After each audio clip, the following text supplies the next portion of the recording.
A bomb squad, a SWAT team, and dozens of law enforcement officers have surrounded a motel in Boonville. Good evening, everybody. I'm Chris Gothner. And I'm Brittany Pieper. Police think a suspect barricaded themselves. It's a developing situation, and we'll bring you any new information as we get it. You want to check KOMU.com throughout the evening. Absolutely. Columbia police say they've made an arrest in a fraternity house robbery from earlier this month. Police say Treshawn Butner implicated himself in the May 5th home invasion at the Phi Delta Theta fraternity house. This after university police arrested him for an on-campus robbery that occurred later in the day. CPD says it is looking for two other suspects who participated in the fraternity house robbery. Butner has been in the Boone County Jail since May 6th.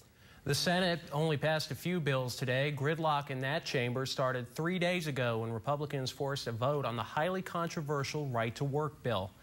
Democrats then united, preventing any progress on the Senate floor.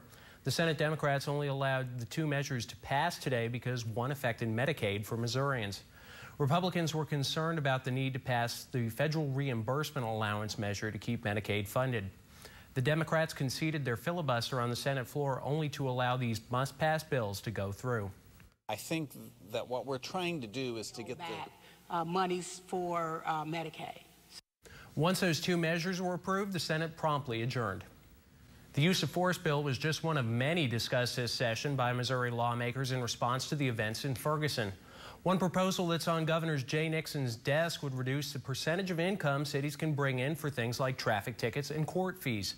The governor hasn't signed that bill yet, but he's expected to in the coming weeks. Another bill that hasn't had as much success was legislation requiring police to take sensitivity training. That bill didn't even make it out of a House committee.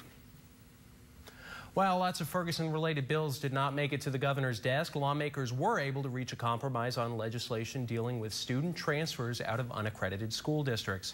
That, according to some lawmakers, will help students and families in Ferguson.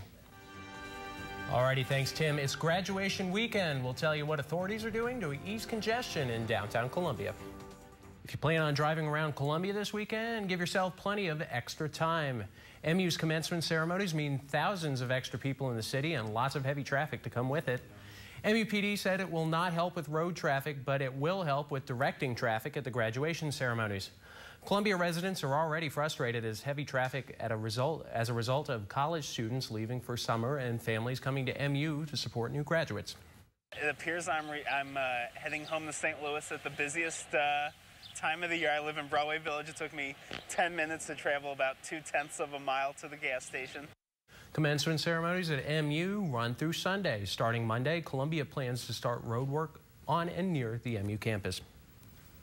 Moms sacrifice constantly for their kids, we all know that, but a new study reveals single moms aren't just giving up their time, but also their health. Harvard researchers found any period of single motherhood was linked to a greater risk of some level of physical disability and poor health. Experts say this study should serve as a warning. It might bring some awareness to people, but not feel they're being labeled as you're doomed. The findings were based off of more than 25,000 responses from women older than 50 from 21 countries. After months in the courtroom, a sentencing tonight in the case of the Boston bombing suspect. Another low storm system moves in on Wednesday and Thursday. I'll tell you, we can hear that rain right now in the studio. On the roof. It's raining right on top of us right now. And while I know that, people don't love to see the rain for graduation, we've been so far behind. It we really have. is Our totals have been almost 5 inches below normal for the time of the year, so we really need it. How much will we catch up? Right now it's looking like we could see another inch or so. So that's good. That's good news for us. Yeah. Alrighty, thank you, Tim. A 20-year-old St. Louis man accused of shooting and wounding 2 police officers during a Ferguson protest is now indicted in the case.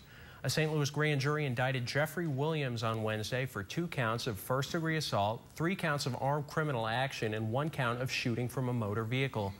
The indictment replaces identical charges in a March criminal complaint against Williams, but adds a felony count of unlawfully possessing a firearm. Today, a jury sentenced Boston Marathon bomber Jakar Tsarnaev to death. Coming up, we'll take a look at what's next after the sentencing. And the latest details in the deadly Amtrak crash in Philadelphia, what investigators learned from their interview with the engineer at the center of the disaster. Investigators from the National Transportation Safety Board have interviewed the engineer who was at the controls of that Amtrak train which derailed in Philadelphia Tuesday night.